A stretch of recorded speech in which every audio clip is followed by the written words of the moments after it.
ان کی سوچ بھی زندہ ہوتی ہے، ان کا پیغام بھی زندہ ہوتا ہے اور ان کے نظریات بھی زندہ ہوتے ہیں۔ اور ایسی ہی شخصیات کے بارے میں قرآن نے کہا وَاصْبِرْ نَفْسَكَ مَعَ الَّذِينَ يَدْعُونَ رَبَّهُم بِالْغَدَاةِ وَالْعَشِيِّ يُرِيدُونَ وَجْهَهُ کہ اپنے نفس کو لوگوں کے درمیان جما کر رکھیے جو صبح و شام اللہ کا ذکر کرتے ہیں، اور ذکر الہی سے مطلب مقصود اللہ تعالیٰ کی رضا اور اللہ کی خوشنودی ہوتی ہے۔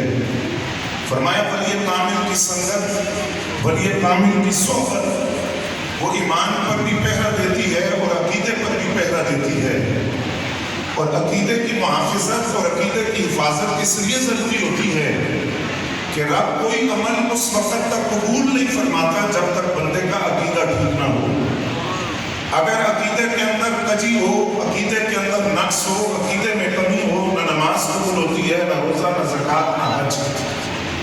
عقیدے کے بغیر عمل اس طرح ہے جس طرح بندہ بنیادوں کے بغیر بلڈنگ کا تصور کر لے، عقیدے کے بغیر عمل اس طرح ہے جس طرح بندہ جڑ کے بغیر درخت کا تصور کر لے، جب بنجر زمین میں بیج کاشت کر کے فصل کا انتظار کرتا رہے فصل نہیں اگے گی۔ اسی طرح عقیدہ ٹھیک نہ ہو، دل کی زمین پر اعمال کا بیج کاشت کرتا رہے، کسی عمل کا اجر نہیں ملے گا جب تک اپنا عقیدہ درست نہیں کرے گا۔ نبی علیہ السلام نے فرمایا کہ فرقہ ناجیہ ایک ہے۔ عرض کیا حضور کو کون ہے؟ فرمایا ما انا علیہ و اصحابی، جو میرے اور میرے صحابہ کے طریقے پر ہوگا۔